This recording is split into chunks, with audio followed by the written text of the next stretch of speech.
So it's Herbs for the Health of It, and as a courtesy, since we also need to share this with our audience that will be watching the video, this is through the Yavapai County Master Gardeners Association.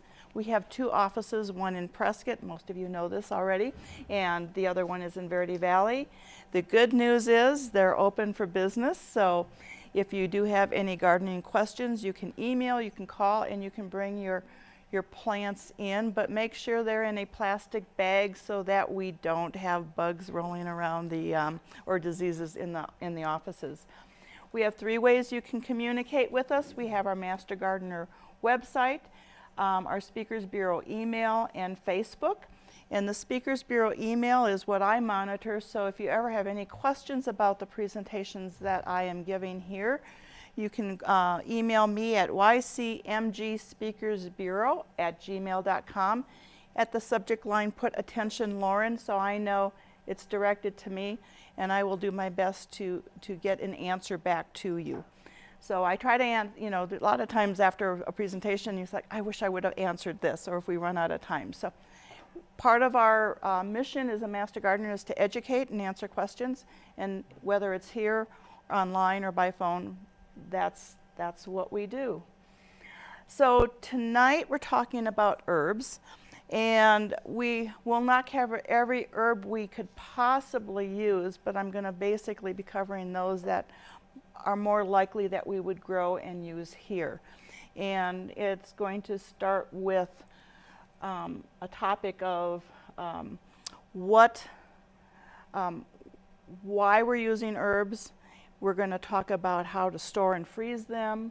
We're going to talk then about herbs specifically, and then at the end, some fun ideas of what you can do from the bounty from your garden, from your harvest. So why do we grow herbs? They're fragrant, they're flavorful. They can be one of the most important things for health. As we salt our food and we put sugar and fats to make it more tasty, well, guess what? That's all bad for us, and we can use the herbs in place of and actually get a much more flavorful dish if you use the herbs correctly. You may still need to add a little salt, but I don't know if you know this, as we get older, our taste buds start deteriorating, and so what used to be like it doesn't have enough salt on it, because that taste bud has diminished over time with our age. So instead of adding more salt, which is not good for our blood pressure, I encourage you to look at using herbs that can substitute flavors that you're looking for. What happens with herbs is all of them contain essential oils. And just like lavender, you can get the little oils, and that's crushed leaves. So the essential oils in every herb comes out when either you crush it, you cut it, or you cook it. Now, most of the time cooking will diminish the flavor of the herb, but some of them actually enhance it. The other thing is herbs. I didn't really cover a lot of it in this, but every herb has some medicinal value. And I was amazed as I was researching this. It's like rosemary. Oh my gosh, all the things that it cures. I'm going to start using more rosemary. But it's not just the flavor that you're replacing, but it's something that's good for your digestive system, your immune system.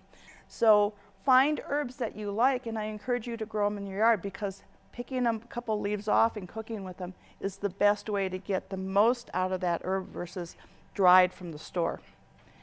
The other thing with herbs, I incorporate them in my gardens.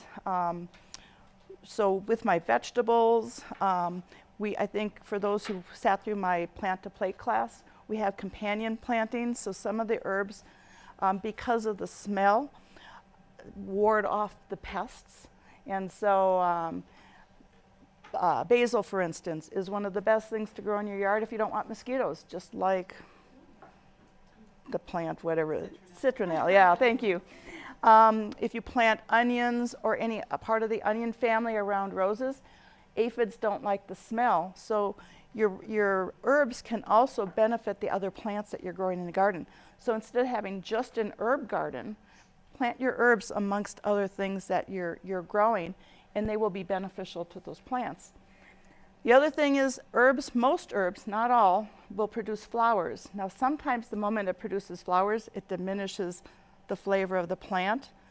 But many of the flowers are also edible. And so they also attract pollinators. So I always try to let some things flower to bring the pollinators back into my garden. And whether it's an onion that I leave over the winter, so it's the first thing that's flowering in the spring, bringing the bees right into my garden immediately. So use herbs for all sorts of purposes, but tonight we're going to talk about why we're eating them. Herb flowers, so basil, bee balm, cilantro, chives, dill, fennel, garlic. All of those flowers are as edible as the leaves that we're either using fresh or drying and using in our cooking. And some of the petals, some of the flowers have more flavor than the leaves. Again, they may bring the leaves may deteriorate once they flower, but the flowers themselves will actually add more enhancement, and they're pretty to put on your plate. I actually will let some of my oregano flowers bloom because I like those buds. It's much more intense, and a little goes a long way. So instead of, say, a teaspoon of oregano, if I have flowers and I chop those buds up, I'm using 1/4 of a teaspoon. So you have to learn which herbs have more intensity in your flowers versus your leaves. As far as anise, the flowers are edible. They have a lighter anise flavor than the leaves, but they are great for garnish, addition to salad. And the other nice thing with anise is they make a great tea. So basil flowers, we talked about a little bit. You can easily put them on your pasta salads. And once they go into full bloom, it will affect the basil leaves that remain. So I always like to try to pick my flowers out of the basil plant as soon as they just slightly open. And the fennel flowers have a licoricey flavor. Fennel is more licoricey. And again, all parts of the fennel plant are edible, including the seeds, stems, stalks, leaves, bulbs, and flowers. So depending on what flavors you're looking for, these two plants go a long way. And basil is like the #1 herb used in cooking. Oregano is next. So we have a variety of different herbs. You know, people think about herbs, and I think most people think that they're annuals. You grow them and you have to next year plant new ones. There are a lot more perennials than you can believe.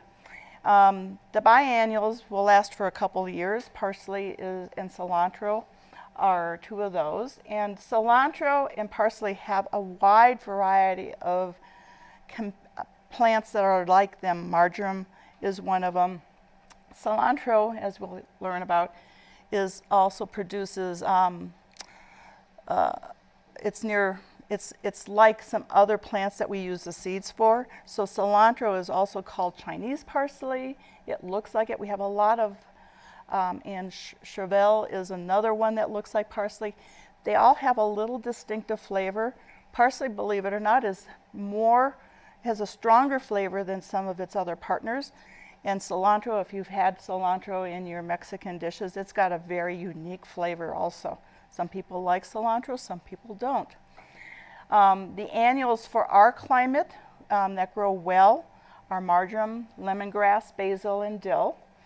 For me, I have my basil in pots. I have a lot of my items in pots, some of them because of the root systems. I bring them in the garage in the winter, and my basil plant continues for a couple of years as long as I don't let it die off.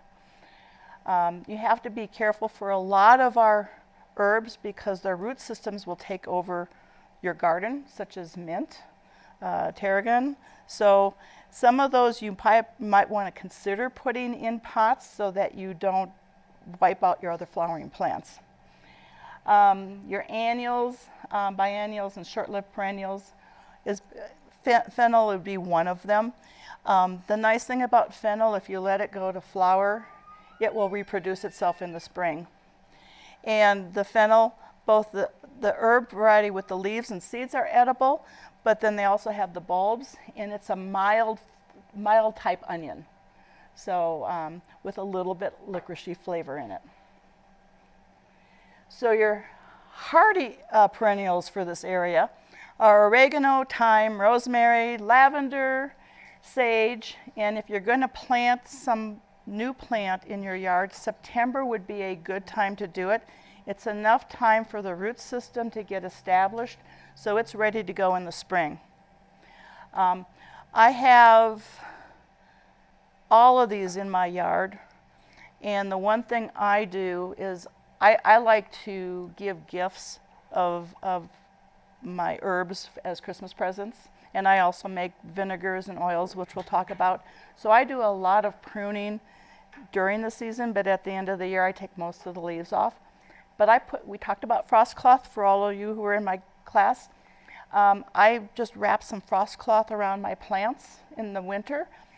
They don't die off, so they come back a lot faster in the spring. So you can do them outdoors then? Yep. So my any particular ones you can't?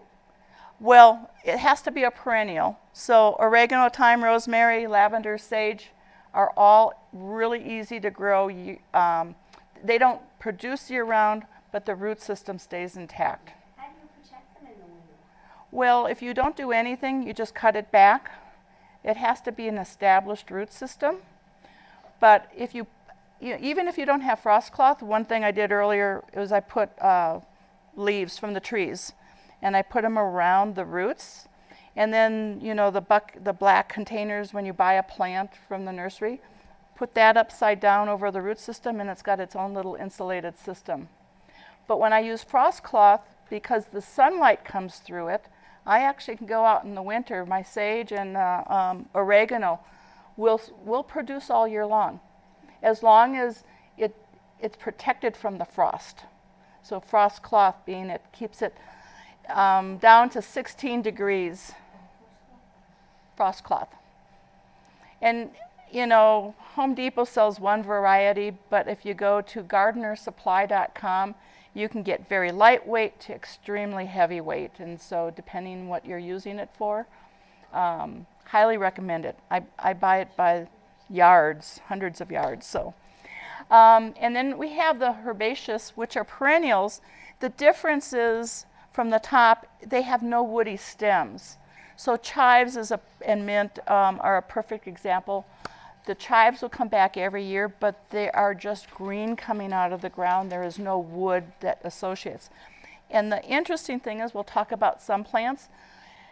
Once the wood gets overabundant, the leaves on the plant, they still will produce, and it will look like a ornamental, but the flavor of the leaves after many years diminishes. So they suggest after 3 to 4 years of a woody plant like sage, you can keep it in your garden, but if you want really good flavor, plant a new plant. So the wood takes away from the growth of the leaves in terms of the flavor. So the other option is to grow herbs indoors.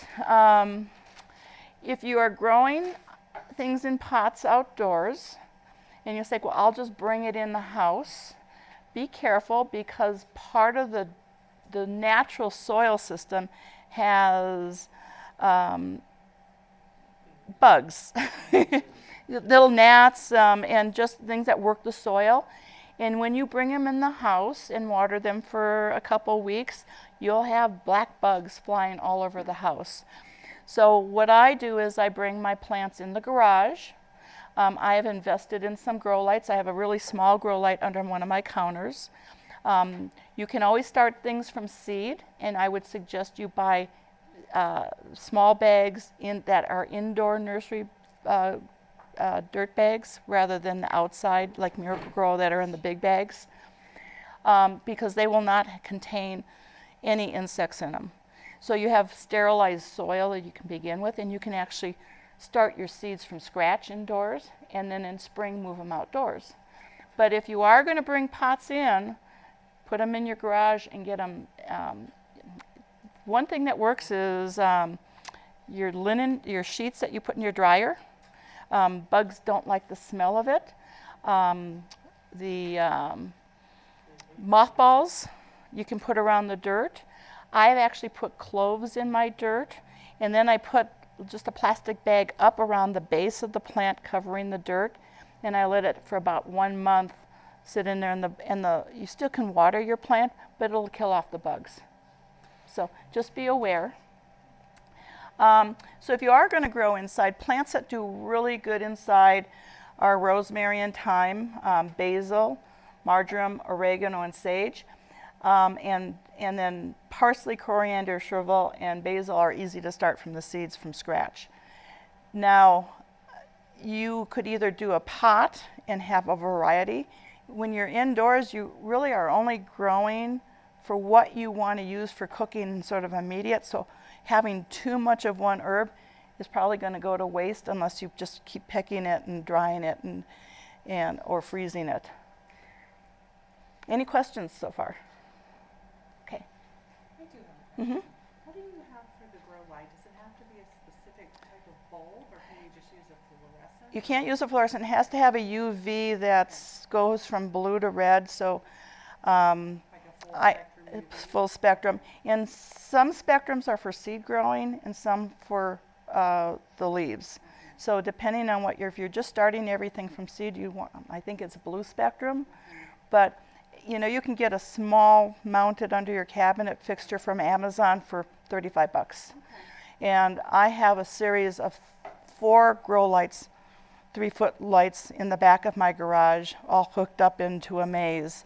And I bring my tomato pots and my pepper pots in October before the frost. And that will produce fruit until January.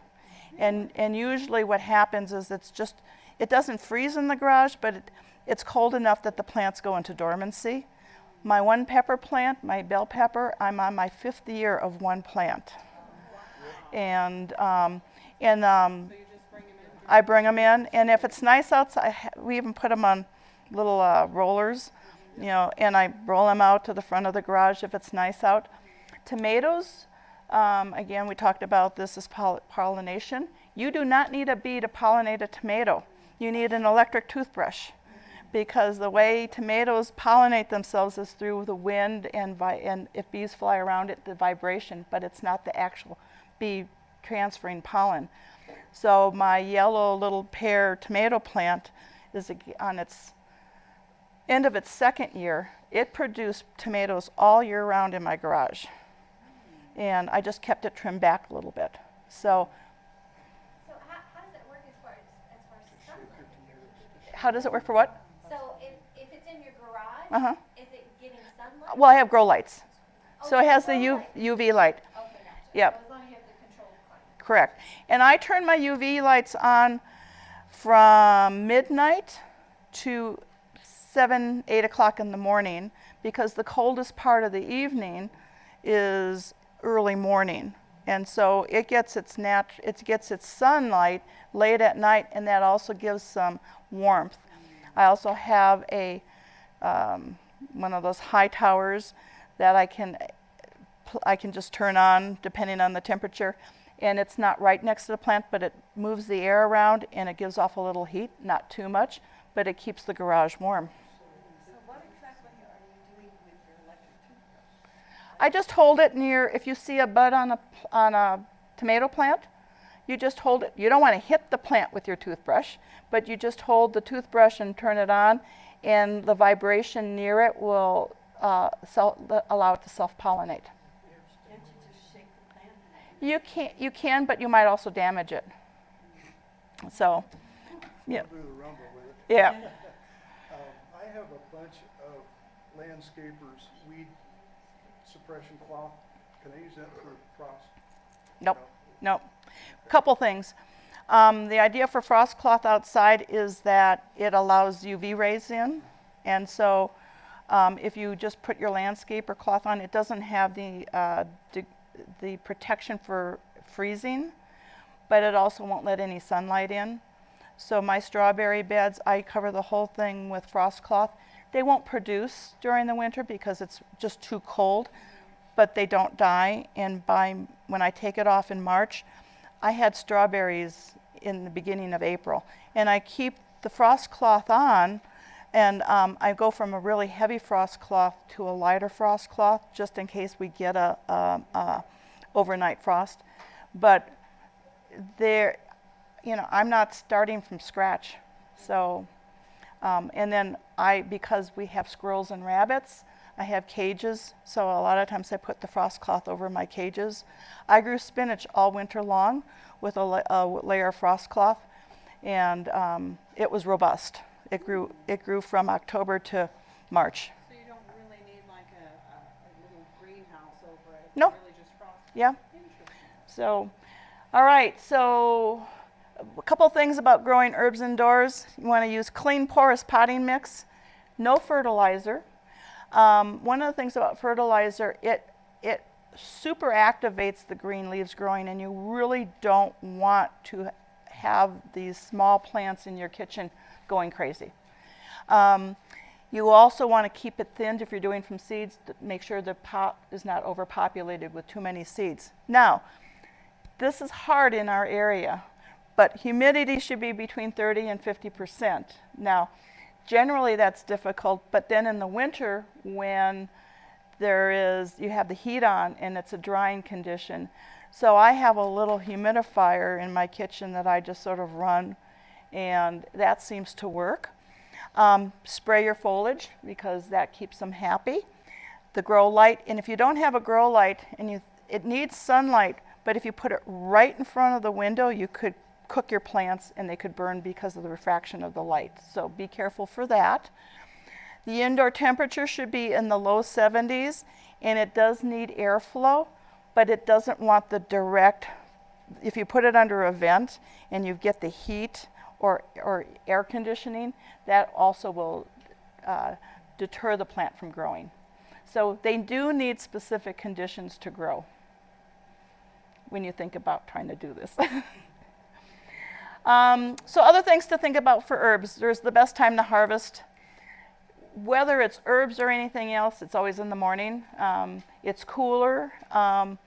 And the herbs you want the dew to actually evaporate. Now, the other thing is if you are going to harvest from herbs that are outside, wash them because you've had maybe birds pooping on them, their dust, because you don't want to just pick something up, dry it, and now it's in your herb bottle to use because you're getting all that other stuff that you wouldn't want to eat in it. So the air dry, we're going to talk in detail about these different things, but air drying is probably the most common where we're going to bundle. I took an old shoe stand that had just wire X, and it was a great thing just to clip on bundles. So I have 4 different levels on 2 sides. It works great. You have some, if they don't have the sprigs to tie up, and it's just leaves, like let's say sage, you might want to air dry them flat. A quick way is, I think it's on the next one, you can microwave them, but you have to be very careful that you don't cook them. And then the best thing to do is use a dehydrator, just because of the type of plant it is. So the other thing for storing fresh herbs, I have some pictures here. You want to make sure they're moist. So the best thing to do is find a plastic wine, short wine cup, and put them in a plastic bag so that they put them in the refrigerator. And these it says up to 5 days. I've had my fresh herbs last up to 2 weeks by using this method.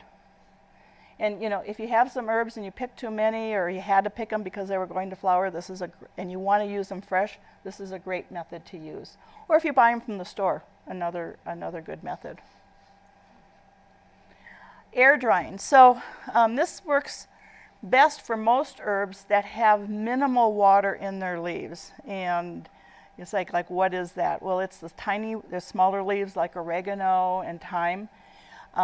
Most of them will have a sprig on them. Bay, we're going to talk a little bit about bay leaves themselves, so I won't get into that too much. But dill, it's very thin, lacy, so they don't hold a lot of moisture. I find that sage does not do well with air drying as other ones, so I like to use the flatter method. When you air dry, you're not doing anything to diminish the oils that are still in the leaves.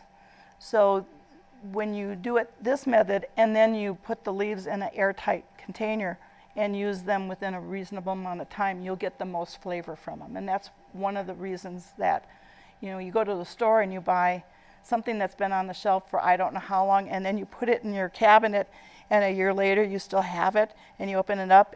If you smell it, you can't even smell the flavors. So another thing, if you buy herbs from the store, small containers, unless you're doing major cooking and you buy the big parsley things from Costco, it'll go bad before you ever go through it. When you pick out the branches that you're going from the garden, get the healthy branches. Anything that's diseased, take those leaves off. Take out your dead leaves, because when you dry the good leaves, you will not be able to tell the difference between the good leaves and the bad leaves. So take all the bad leaves off before you start your process. Again, we talked about rinsing with cold water to remove the dust, and dry them very good with the paper towels before you hang them. And this is where you can dry in the microwave. It says 2 to 3 minutes. I found I do a minute and then I go 30 seconds at a time so it doesn't get overcooked. And it'll get brittle, but you don't want to get it too hot, because overheated and cooked, because then it starts taking the flavor out. So the best way of air drying is you're not going to crunch them all together into one big wad. You're going to put about 4 to 6 sprigs together. I just use a cotton twine, and then I usually, those black clips for holding paper together, I just clip them onto a rod that I have and hang them. The oregano and thyme will take 3-4 days to air dry to when I use them. Now some of these, dill for one, when they dry, their little leaves will fall off.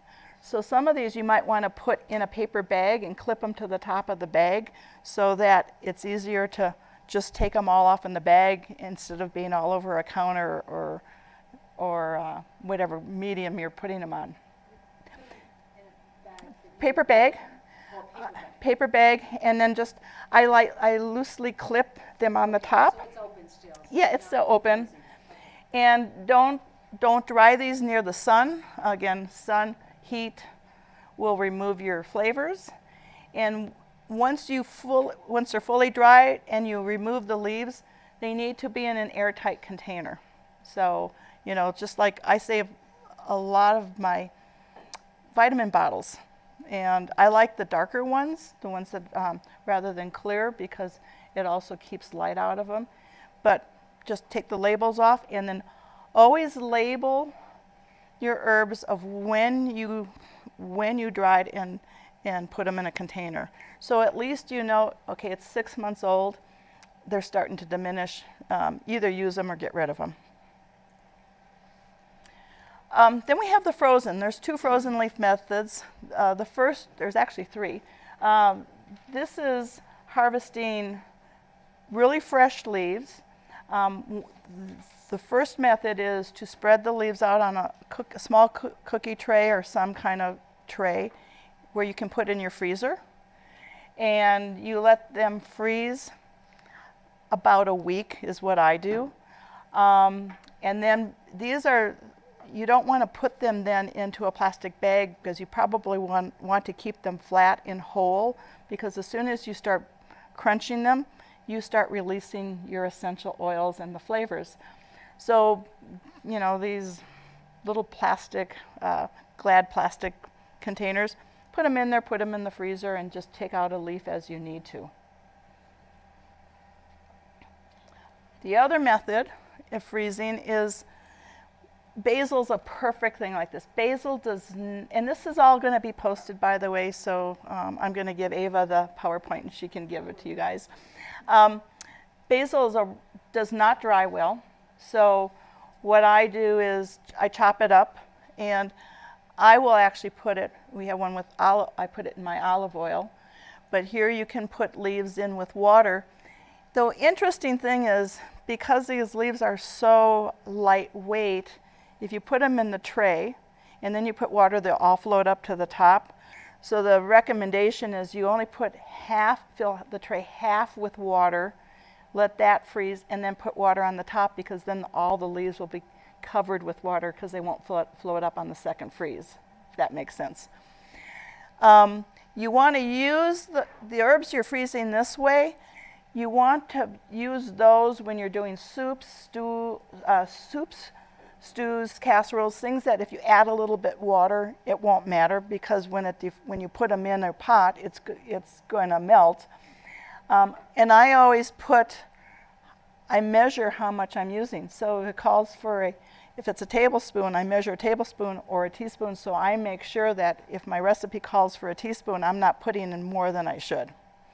So I take all the things out of my ice cube tray, I put them in a baggie, and on the baggie it says, I froze them on this date. The cubes have, 2 teaspoons of whatever, and I did it on this date. And don't put it way down in the bottom of the freezer, because you're going to forget about it, and then you'll just throw them away.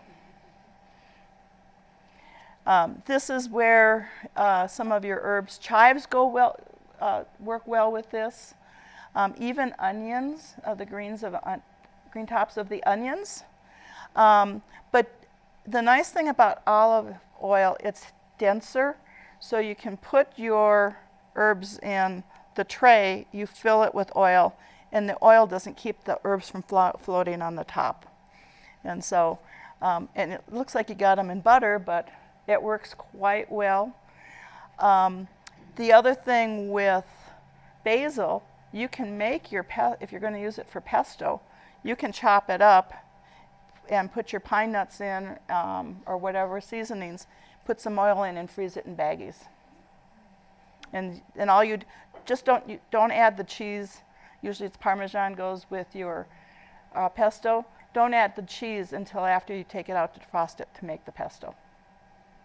But, if you don't want to waste your herbs, this is a great method. How long does it last when it's frozen? I would recommend using it within 6 months. Just almost anything if it's in the freezer too long. And the other thing on some of mine, I will double bag it into a Ziploc bag, because depending if you have the heavy duty freezer bags or not, so if it's not the really heavy duty freezer, put it in double bags. So now we're going to talk about alphabetical order, so you can see where we are. Now, bay leaves. The tree is native to the Mediterranean. Most herbs that we use are native to the Mediterranean region, in South France, Italy, Spain. So I have friends who grow bay trees here, and they're small, so they use frost cloth and cover them during the winter, but they will lose their leaves. The interesting thing is when we talk about drying leaves, and you buy bay leaves, they're in a bag, or they're in their whole leaves in a bottle. When they dry on the tree, right about the time they're ready to fall off the tree, is the perfect time to pick them. Give them another week drying because they're not on the ground with bugs, and then just put them in a sealed container. If you get too many, you can give them to friends, or you can freeze them in a container in the freezer. Now, if you have a bay tree, you're going to get a lot of leaves, so you probably don't need to freeze them, because you'll never be without leaves except for during the winter. They have a menthol-like scent and taste, and they really, if you've cooked with bay leaves, they really bring out flavor in your stews and your soups. They are not to be eaten. They are there to be cooked, and the flavors permeate into what you're cooking. So a lot of times when we're making herb packets to cook, bay leaves are one of the ingredients in it, and it's always good to put it in cheesecloth or something that you can remember to take out before you start mixing everything else in, and I think that's all for bay leaves. So basil, again, one of the most aromatic and most commonly used herbs in the U.S. Did you know it wards off mosquitoes? A lot of our herbs do, but this is one that mosquitoes do not like. So having like pots of herbs and say basil around your patio where you might be sitting is a great way of having beauty and protecting yourself. It grows really quickly in warm climates, so it can go up to 2 feet high.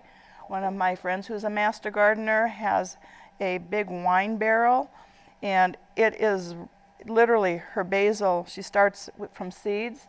It is filling it up. So I have one tiny basil plant. When I need basil, I just go to her house. So when it's flowering, you want to pinch it down 3 to 4 leaves of solid leaves, just so that it has enough growth and it's not just 1 or 2. But you can then use the flowers and you can use the leaves for cooking and or your salads or anything else. It does need some type of sun or UV if it's grown indoor, and you really need to pinch it back more often because it'll go out of control in your kitchen or wherever you're growing. And basil has, and I think everybody knows what basil is, right? So it's sweet, pungent flavor, and we love it with tomatoes and Italian food, and that is one of the ones that works well with the freezing with the oil of your taste. Chives, very prolific. Do people grow, have you guys grown chives? So once it goes to flower, the next year you will get hundreds of little chive plants. I learned the hard way. I keep my chives in pots, and I don't keep them in the midst of my other garden. So they are sitting out on some rocks or away from other plants so I don't infest my dirt.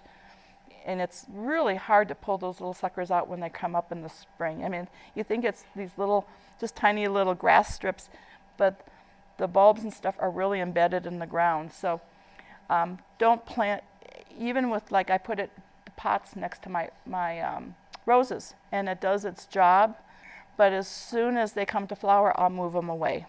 So has a very mild onion flavor, goes great with omelets, dip, salad, especially cream soups, and sprinkling it on potatoes, etc. And like green onions, it doesn't freeze well just as a long thing, so you need to chop it up and put it in oils or water. Chervil is one of the plants. There's a lot that resemble parsley. It will reseed itself as the flower matures. It's not that common around here. I have seen it in specialty stores. I think Waters carries it. It's used a lot for garnish, although I find that parsley is cheaper because this is more of an exotic herb. You can chop it, you can air dry it, freeze it. It has a little overtones of licorice, and it's more considered an herb to blend and complement with another herb. So it brings out other flavors, but typically it's too mild on its own to be a standalone in a dish. And again, things that it goes well with is omelets, salad sauces, good with fish dishes when it's complemented with another. The nice thing about this is it can add some flavor, but it's not overpowering. So some of our herbs will say a little goes a long way. Instead of a teaspoon, you add a 1/4 teaspoon because it's so strong. This doesn't have that limit. Cilantro. So coriander. When the coriander seeds, that is the seeds from our cilantro. It's also known as Chinese parsley. It's related to the parsley family, but it has such a distinct flavor.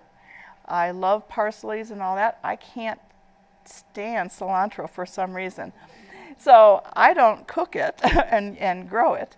But it is an herb that is best when it is fresh. And if you're going to buy a bunch at the store, place them in the water in a cup, seal the bag, and it's the only way it'll stay fresh. If you just put them in your produce drawer, they'll wilt within a couple days. It's great. The chopping is what releases the flavor. Many of these, the leaves, until they're broken up, you won't smell or taste the sensation. So that's why you see cilantro chopped up in salsas, for instance. So it's common. It's used in Mexican food, Chinese, Indian, and Thai, and it's an essential ingredient of ceviche. Dill, beautiful plant.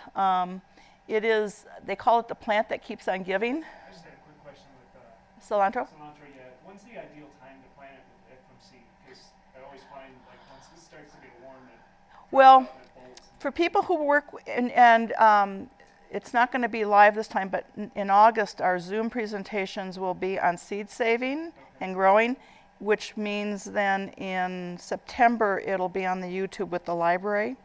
But to answer your question, most master gardeners start their seed growing in February, March. And you have to sort of look at the seed to see how long the propagation is. But you typically, for young plants, don't want to plant them outside until you have no frost. And in this area, we can have frost up to Mother's Day. It hasn't been, we've had it, but if you have frost cloth, then you don't have to worry because you just put frost cloth over everything. I usually have my seedlings go out in the middle of April, and so I'll start growing around March 1st. But you have to look at the seeds to see how long they germinate, and then you have to harden your plants off. So just because if you're growing them inside, you just don't take them and then put them outside. You have to give them, like for a week to 2 weeks, you expose them outdoors, first just to the outdoors, and then to a little sun, and then a little bit more sun. Would you use frost cloth as you're exposing them? Depends on the weather.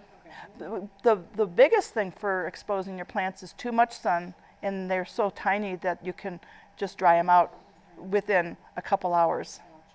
So, but dill, everything about dill you can eat. The flowers are good, the leaves are good, the stems. And this is one of the few plants that its peak flavor is when it goes to flower. So you can still use the dill leaves and cut them and put them in your sauces or fish, but its best flavor is right at that time it flowers. So if you're going to store them, and this would be another plant that really would go good with the freezing method rather than the drying method, that would be a good time to harvest it if you're going to store it for a period of time. And the dill has a lemony caraway flavor, and it goes good with, I love it with fishes and dips, potato dishes. And then you can use the seeds, that's the primary, what you use for pickling. So if you're not going to go to the store and buy seeds for pickling, and you're growing this, those seeds right there are exactly what goes into any kind of pickling. And I grow banana peppers, and they're prolific. And the dill plant works quite well with that. And then we have mint. Now mint this is one of my mint plants, secure in a pot. And I have, there's spearmint and peppermint are the most common. The spearmint is what's typically sold at the store and is what's used generally for cooking your cooked dishes. Peppermint is more for candy making, drinks, and more of this. It's really strong, so it's what are you using that you're gonna icing for if you're blending something in for cakes. It's a good dish. I actually got chocolate mint, which smells wonderful, and it tastes great. So I use my chocolate mint for desserts mostly, because you can't go wrong with chocolate flavors. Again, even this I keep cut back because if it sends out shooters, it will quickly find the dirt and it just invades the space of the rest of the plants. It's one of the plants, I will bring this in to the garage, so it keeps growing and growing and growing. And I can use it during the winter. So I just, again, it's just snipping off leaves as I'm cooking. When you go to the store, you can get mint in extract form, obviously dried in bottles, and you can get it fresh. Now, to me, fresh, the only reason I'm using extract is if I'm cooking cookies or something and I need to throw something in, but otherwise I usually just use the fresh mint. Cooking does dramatically reduce the flavor of the mint. So one of the things they recommend if you're adding it, say you're doing lamb, because mint goes with lamb, you don't start with the mint marinating with the lamb right away. You put it on in its last, if it's cooking for 2 hours, you're going to put it on the last 20 minutes. So you want to keep that mint flavor. So overcooking it will just deteriorate it entirely. And I think there's just a variety of things that you can put mint on, and it's sort of like, what are your taste buds looking for? And then it's our age-old standby. We have French and Italian parsley. The difference is the French has the dark curly leaves, and the Italian has plain flat leaves. What we're seeing down here is more of the curly leaves, so that would be your French. The brighter the green leaves, the bright green leaves in both plants will have a sharper, peppery flavor, and as they start diminishing in color, that flavor also diminishes. You can use them both fresh and dried. They are great in stews and soups. I mean, that's the one thing I can use a big jar, and I keep the jars that I got from Costco, and I just keep refilling them from my own garden. But I'm constantly out of garlic and oregano when I cook. Or garlic, parsley, I'm sorry, and garlic. So this to me is one of the go-to plants in your garden, and it's pretty and it's easy to grow. And then now we're on our oregano. This is very closely related to sweet marjoram, and the difference is sweet marjoram is a little bit sweeter. This is from my garden. You can see I have some sun issues, but you can see the flowers. I was just ready to pick the flowers off, but I wanted to take a picture so you guys could see what the flowers of oregano were. I will prune this plant back probably 5 times during its growing season during a year. It just is abundant, and it is a perennial. I've had this plant for 5 years now in my garden. So it's an easy plant to grow as long as you give it some water. It needs sun, but not a lot of direct sun. So most of my sage, oregano, parsley are in an area that gets early morning sun and no afternoon sun. And they seem to work a lot better because they more likely not to go to flower because the heat is what brings flowering out. So the scent, again, the same thing for other things. The drying process lessens the quality of the oregano, and it will get a little bit bitter, and it gets bitter with the flowers. So there's really the right time to pick it. And we all know what we can do with oregano, right? It's Italian. If you like pasta and pizza and vegetables and chicken. Rosemary, this also is a perennial. This is from my yard. It grows all year round, and I don't have to worry about it. I don't have to put frost cloth on it. I can put a sprig on meat when I'm cooking it. The one thing about drying rosemary, if you've tried to do that, it will almost become pine needle-y, and so very hard and caustic. So I will dry the rosemary to a point where it's not fully dried, and then I put it into a coffee grinder. I have a coffee grinder set aside just for herbs, and I mince it then, and then I put it in a jar, and it's very fine, but it keeps its flavor, and when you're mincing it before it comes so hard, when it does dry up inside, it doesn't have that real caustic feel to it. rosemary is to me one of those herbs that it has so many medicinal values. I didn't until I started doing this presentation, I didn't realize all the things it can do. Improve memory, migraine relief. It's anti-inflammatory, digestive, and respiratory. It's used for some prevention of cancers. The list goes on and on. I mean, I could have had one whole page of its medicinal values. I didn't realize that. I use it. I think I'm going to use more of it because it's amazing and it tastes good, you know. There are a lot of varieties of rosemary, and on my many walks, I saw these beautiful rosemary plants. Some were tall and some were, just big and spread. Are most of them or all of them edible? Question being, are most of the rosemary plants edible? Any rosemary plant is edible. There are some that are going to be really so strong that they would overpower your food. So upright rosemary, there's the ones that you buy in the herb section, and I know upright is one of them, it's got the flavor of the rosemary, but not the overpowering. I have 2 upright rosemaries as ornamental plants in my front yard because it's one of the things the deer don't eat. And so they grow well, they're low to maintain, but you use it sparingly. And so the woody, there are some rosemaries that are very woody. Those are not going to have the flavors as an upright sort of you might have a wood base, but not the woody structure. So, but it's not toxic. It just might not be the taste you want.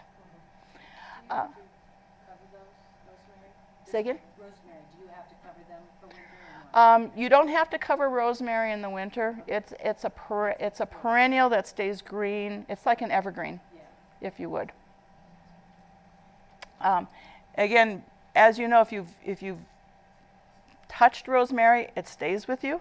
In fact, I was doing this presentation. I just finished the slide. I had to run over to our HOA for a meeting. And, so you're thinking about rosemary and everything. And the guy said, I'm like, I keep smelling rosemary. And it's like, and the guy next to me had just pruned his rosemary bush and he was permeating it. But it was, and it stuck, he said it stuck with him for like the entire day. And I know I can work with my rosemary bushes, wash my hands, and I will still have that smell for hours after. So a little goes a really long way when cooking. I did have a question about pruning rosemary bushes. Like a really large rosemary bush in our front yard. Don't shear it. Okay. If you shear a rosemary bush, it will just get woody. So I hand clip everything and I keep it so it's, and upright rosemary is a bush that will span out and stay branchy, like your sprigs. Like a big bush. Yep. And if you shear plants, no matter what, they will get very woody inside, and you'll just get little green on the outside. And that's one way to really destroy a rosemary bush. Okay. And what is shearing?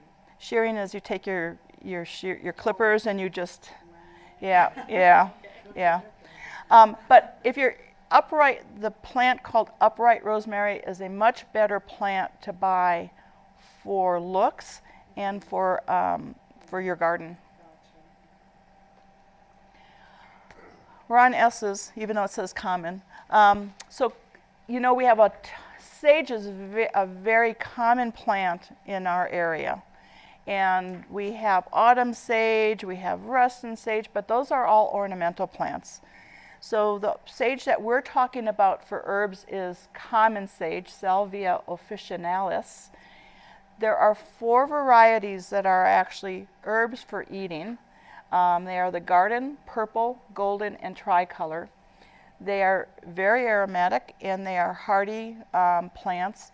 They are woody plants, so by nature they will create a woody stalk. My stalk on my 5-year-old sage plant is probably this big now. And I keep it pruned, but it's like, okay, so it's probably time to let it be an ornamental plant and create a new one for my herb collection. It grows really well in hot climate weather. You need to water it, but you have to have good drainage because the plant will die if the root systems stay too moist. It needs to fully drain. And again, it says every 3 to 4 years. I'm on my 5th year. The sage still tastes okay, but it's certainly not as predominant as when I planted it, several years ago. And it can be used fresh or dried. It's good in stuffing, stews, vegetables, fish, chicken. I have a great recipe. And it's white fish, a tilapia base, and prosciutto, and butter. What doesn't go well with butter? And then at the end, I just throw some fresh sage leaves in, and they cook a little bit, but not too much, and the flavors are phenomenal. And the little almonds on the top. With the sage, it's a woody stalk, you said? Mm-hmm. Does that mean that it acts kind of like rosemary? Like, will it last well outside? Is it pretty hardy? Yep. And even though I take most of my leaves off right around November, I leave some on my sage plant, and it will, again, with the frost cloth on it, it will produce its leaves during the winter. Not abundant, but I get fresh sage all during the winter when I need it. And that's if you use the frost Yes. cloth. Now, if you don't use the frost Then cloth, it's will like, it still so survive? almost every sage, I have a variety of sage because I have butterfly gardens and bee gardens. And I cut all my sage back to like this far off the ground, and the bushes are like, massive. So sage is a type of plant you can cut, you can almost take to the ground, and it'll just come back up. And it's for non-herbal sage, it is one of the first plants that will flower in our area. So if you're trying to bring pollinators to your yard, having an autumn sage, 1 or 2 near your yard, is the best way to bring bees in right away in the spring. We always talk about plants so you have flowers going throughout the year. It's the first plant to flower, and it's the last plant to end up flowering. It'll flower into November. So it's a great smell, it's a great taste, and this is the one from my garden, so I keep it pretty well. It's about yay big, and I just keep pruning it back so it doesn't get overpowering to my other plants. And then tarragon. French tarragon is also a woody, slow spreading plant. It's one of the few herbs that we have that does not produce a seed, so it propagates through its root cuttings. And it will also send off shooters, so that's how you can actually repropagate if you want to put it someplace else. As soon as that new growth is strong enough, you can cut it off so that there's enough root system and replant it. I like putting this in a pot because of the root systems. It has a unique, spicy, sharp, aromatic flavor. It's and then it has some overtones of mint and licorice. So its flavor is very dominant. A little goes a long way when you're cooking with it, and so you have to really think about what flavors you want to add. It's great for stews, and it goes good with almost every meat that you can think of. I also like using tarragon to make vinegars and oils. It's because it's got such a strong flavor. A couple twigs in some very light olive oil. You have some wonderful flavors with that. And it is the essential ingredient for béarnaise sauce if you like to make béarnaise sauce, which has no calories, of course. That was the tarragon that doesn't have any calories. Thyme, another one of my favorite. It's, again, another low growing. It's sort of like tarragon and thyme to me are equivalent in how they grow and almost how they look, although their leaves are slightly different. Their flavor the flavor of thyme is more delicate when air dried. And in this one case, they say don't take the leaves off the stems after you dry them. Save the whole sprig, because the essential oils stay more intact because the leaves are attached to the sprig. So you're going to dry it like you do normally, but then take the sprigs and just put them in a plastic bag and take a sprig out, take the leaves off when you're ready to use it, rather than taking all the leaves off and putting them in a little container. It has a clove-like flavor, very strong. So this is one that you use 1/4 of a teaspoon versus a teaspoon. And except for the lemon thyme, and that is obviously with the word lemon, has a much lighter, airier, and you can use a little bit more of it. I use my lemon thyme mostly in fish dishes, and chicken. It's a lighter taste. It's great in melted butter over carrots and types of shellfish. And one of the things at the end, we're going to talk about making butter. And this is a great herb to put in your butter, whipped butter. Would thyme be something to put in a garden bed, or would it, I have mine in, I have mine, would it overtake? no, it's pretty contained, yeah. If you think about layering your garden, you want your taller plants in the back, medium, and then low. It's in my front of my garden bed because it's so low. Now, any plant that you don't trim back, it will take over. So my herbs are there to eat. So I'm usually using it. In fact, I have to worry about taking too much off because I don't want to disturb a plant. And the nice thing about herb gardens is rabbits don't theoretically like to eat herbs because they don't like the taste. I have 2 rabbits who've proved me wrong on that. So I think all of you have seen my pictures of my cages. I've now gone to plexiglass because everybody's selling plexiglass for 50% off because COVID isn't here anymore. So all those plastic sheets that we had between you and the cashier. Home Depot was selling them at 50% off. So I've made, in my raised garden beds, my brick garden beds, I put the plexiglass along the edge, just put steel rods in to hold them in place. So you can see your garden. The rabbits and squirrels can't get in. It's only 2 feet high. And it's a prettier sight for me. And it's kept everything out that I want out, and I can just move a panel out if I want to go in and garden. So just a thought, another cage type item. Thyme works really well with parsley. You'll see a lot of recipes that have parsley and thyme together, but their flavors complement. This is something you'll see in your turkey stuffings and your soups and stews. So I think it's an essential for your garden. And then we have just generally other backyard herbs, and I just want to make sure we have time. We have plenty of time. So we talked a little bit about fennel before. That it looks somewhat like a dill. It has that mild licoricey flavor, which I love cooking with.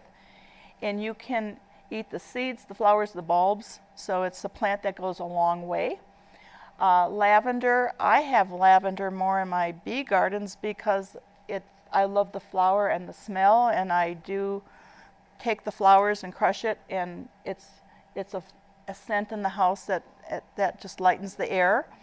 But I have dishes that call for lavender, and mostly it's dessert dishes that I cook that require the lavender. So I don't cook with it as much, but it's a great plant to have, and when you do want it, it's there. The most popular varieties of lavender for herbs are shortbread and vodka. So it's got to say something good if it has the word vodka in it. And this, to dry it, this takes a couple weeks to dry, but you're picking the sprigs off, bundling them, and drying them.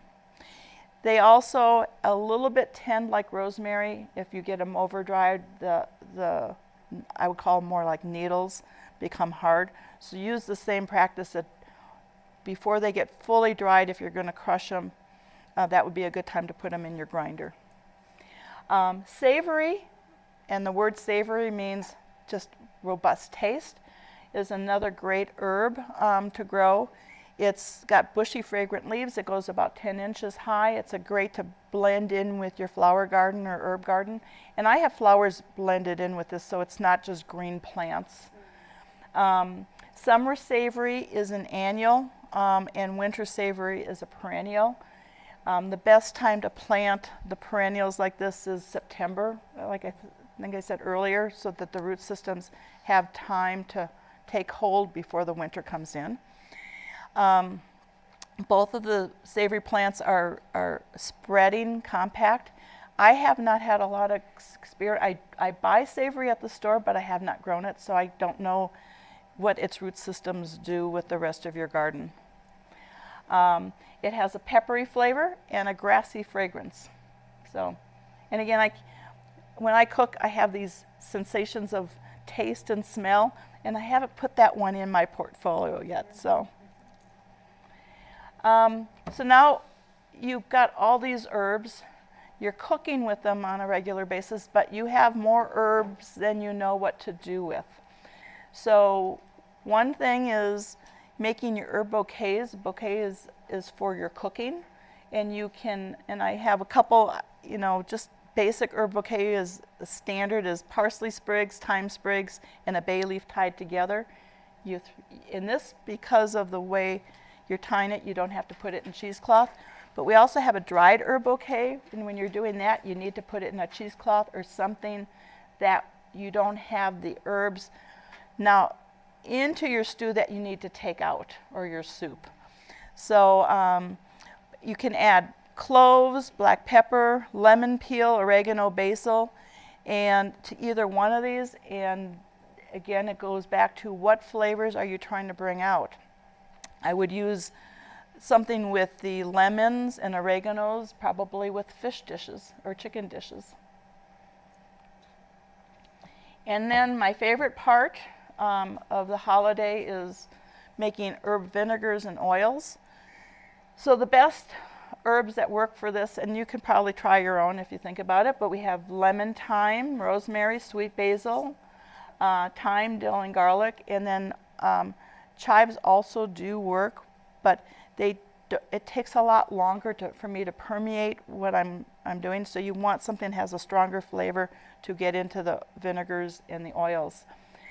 Make sure when you're making them, I go to thrift stores and I buy really funky, unique bottles, but you have to sterilize them, and because you don't want to bring bacteria in for what you're storing. Everything here is based on a pint. My bottles are typically 2 pints, so you just multiply out. So generally, you can make some vinegars with the red wine, but most of them call for the clear vinegar, the apple cider vinegar, or the white vinegar, and just more because of color and the essence. But basically, a couple, say 2 sprigs to a pint, and in 3 to 4 weeks, you have a flavored vinegar. Olive oil takes longer. I love putting basil in the olive oil, and I use very extra virgin light olive oil because you don't want the olive oil to have the heaviness. You want to have your herbs that you're putting in to be able to permeate. Do you use fresh herbs when you're preparing? Yes. Okay. Yep. So not dry. Yep.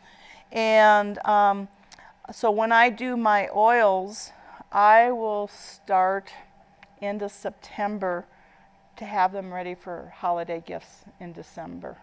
And they last. It's not like you have to use them right away, but if you really want to give something that's usable right away. And you go buy some gift tags and label what it is, but all of these, and this one is one that I've used, the lemon mint vinegar recipe, putting the spiral of lemon down into the bottle, some currants, and it says sprigs of mine. It must be mint. An error. I'll fix that. And then put your herbs in the bottle first and then fill it, because otherwise you'll be, as you're sticking them in, the liquid will be coming out, if that makes sense. Herb butter is a fun thing to do. Here you're going to take a good butter, and because some of the cheaper butters are too watery, so when you're mixing them, they become liquidy along the way. So pick whatever kind of herb you like, and tarragon works really great with butter. Chopped chives works really great, and then whip it, and then I like to roll it and put it in a plastic, just plastic saran wrap, and then cut it off. And then you can take your cuts, and as you're cooking, say, fish or even like meats, right around the time you're done, you put the slab of it on, and it melts with the herbs in it. It's delicious. But these are fun gifts to make. It's something to do with your herbs that are one-off. And for the holidays, it's a great idea. And that's it. Did you say you were going to have the link sent? What I do is I send it to Ava, and you guys. I'm gonna email everybody that was registered for the class Okay. the link to the PowerPoint. Okay, It said great. we were trying to figure out how to put it online, it wasn't really working out. Okay. So I'm just gonna email you guys. The way that you get like the registration confirmation will go that way. And I don't know why this keeps popping up. Anything else? So, for winter, Uh-huh. how much do you have to water? Because I mean, they always tell you to stop watering everything, in the winter. Well, if it's in the house, you're watering regularly. I typically don't water anything in the winter, unless I'm specifically growing something that like my spinach. When I plant it, I will lightly spray it, but maybe once a week. The ground, because it's not evaporating because of the heat. All right.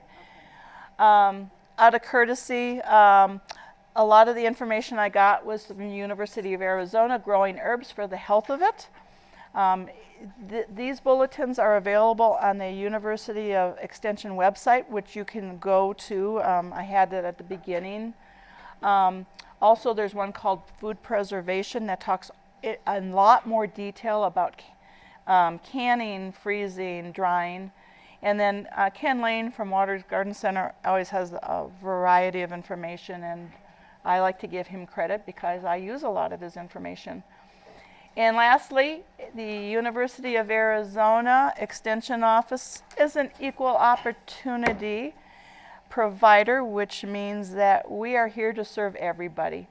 And our extension email address is extension.arizona.edu, and if you go to that as a person that's an outsider, it'll take you right to a lot of the information I just talked about, plus all the past Zoom presentations that we've made.